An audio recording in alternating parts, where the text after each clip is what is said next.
The story I'm going to tell here is about one of the most depressing yet exhilarating experiences of my life.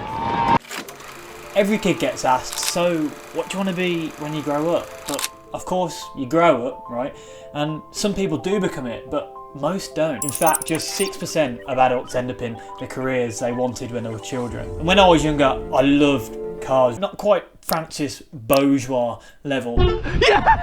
Potentially highly influenced by my dad, who in the 1980s would save up enough money to buy an American muscle car and then either do it up and sell it or trade it for another model. When I was 15, 16, I dreamt of owning my own garage and I'd potentially buy cars and do them up and sell them for a healthy profit. Anyway, my mom had this friend who is married to this highly successful businessman. He had an engineering company that he used to own. He's retired now, and he really went out of his way for me. My granddad would always say, it's not what you know, it's who you know. The type of cliches that you're supposed to take as gospel when you're a young, impressionable whippersnapper. Let me paint you a little bit of a picture. I've gone round to his house, my mom's drove me, and he lived in an area called ldwa in the West Midlands.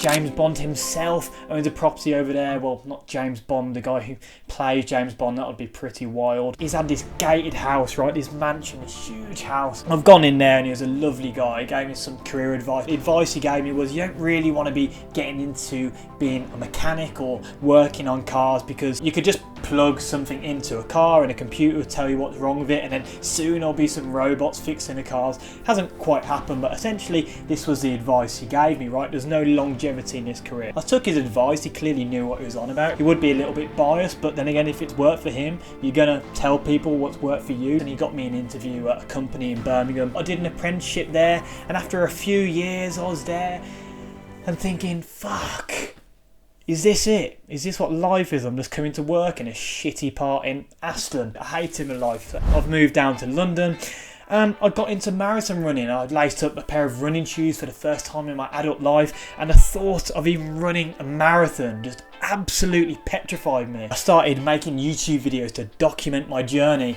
and 22 months later I ran my first official race in sub 2 hours 40 minutes. It was an achievement I was really proud of, and I'm in Paris, and because I'm making YouTube videos vlogging my journey to the Paris Marathon, two people who watched my videos saw me on the race, had a nice brief conversation. They're both very friendly. As you can imagine, to run the race I was trying to get sub 2:35, so I completely exceeded my expectations and I was feeling great. Literally to this day, the best day of my life. Had some validation from people watching my YouTube, and I'm thinking, yes, I can finally get out of engineering, this career that just I didn't like, and I felt like I was really making a difference. I went out in central Paris after the race to celebrate.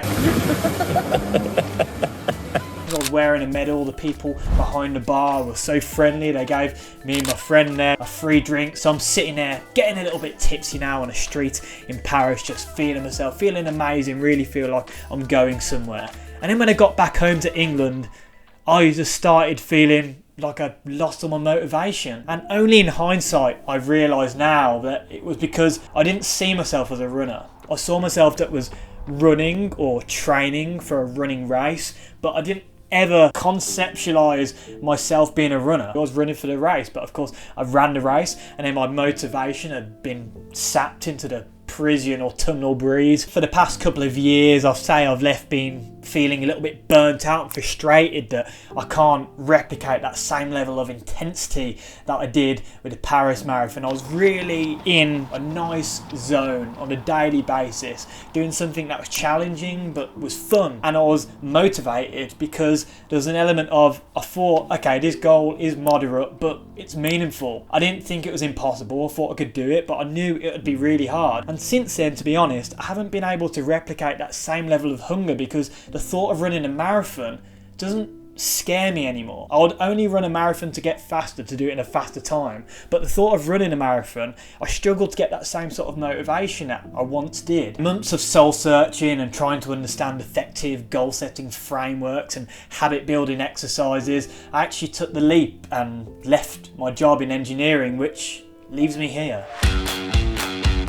For decades, completing a marathon was seen by many to be the pinnacle of physical endurance. That's when people choose to run 26 miles. I can't even wrap my brain around that. And over the past few years, the popularity of marathon running has exploded. Thousands of runners from more than 100 countries covered the 26.2 mile trek. But have you ever wondered why 26.2 miles? In 490 BC, there was a huge clash in Marathon Greece, where the Greeks fought the invading Persians. Despite the Persians heavily outnumbering the Greeks won the battle. The popular myth goes that when the Greeks were victorious, they sent a messenger to Athens to deliver the good news, where he ran the entire 26.2 miles from Marathon to Athens. After he announced victory to the awaiting Athenians, he collapsed of exhaustion and died soon thereafter. Now this is obviously a myth, so take it with a little bit of a pinch of salt, right? Imagine there's some Stavros Halkias, girthy little Greek fella that somehow managed to run 26.2 miles without training and then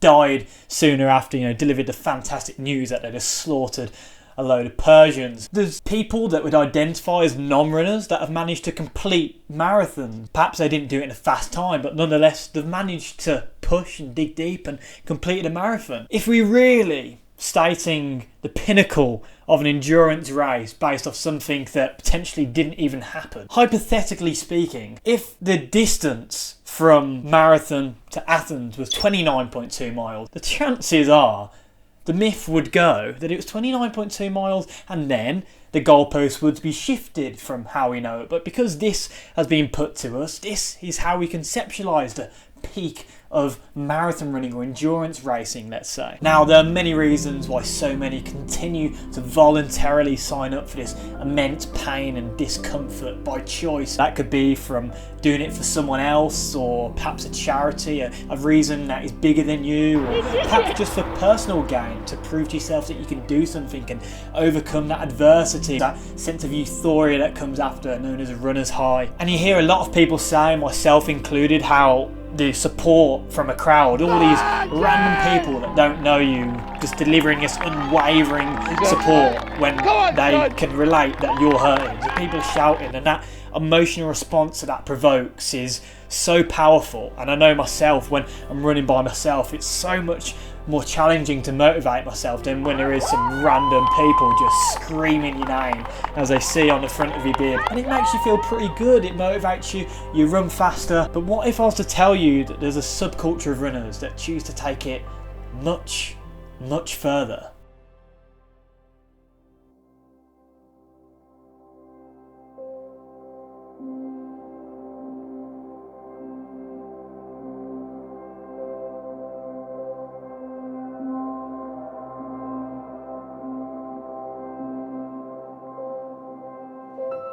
This is Conwy Castle, located in northern Wales, which is the start line of the Montane Dragon's Back race, a 380km running journey along the mountainous spine of Wales that finishes all the way down in Cardiff, South Wales. In the last Dragon's Back race, 118 of the 400 participants dropped out from either injury, dehydration, fatigue, or simply a failure to meet the cut.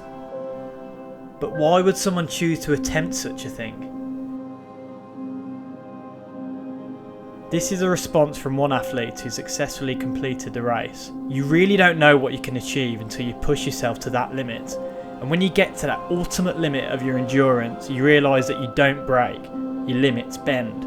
Then you start to really enjoy it and you keep going.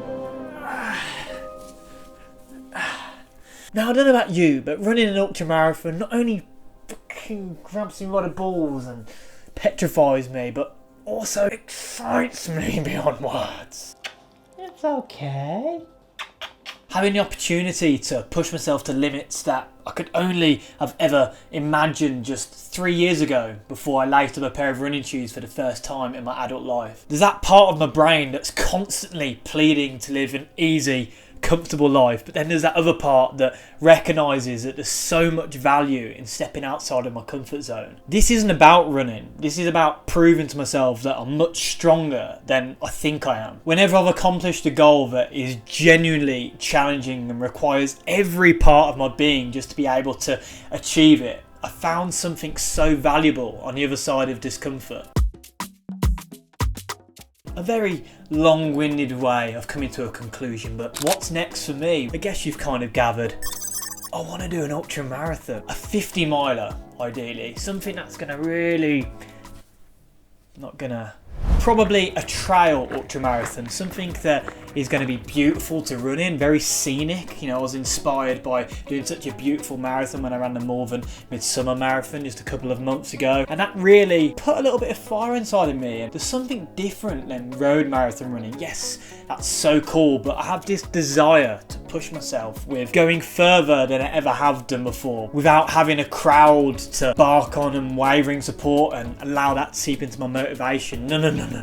I just have that inner chatter in my head, all those doubts going through, and I've somehow got to minimise it and just get back on the ones and twos and, you know, complete a 50-mile run. I think I can do it.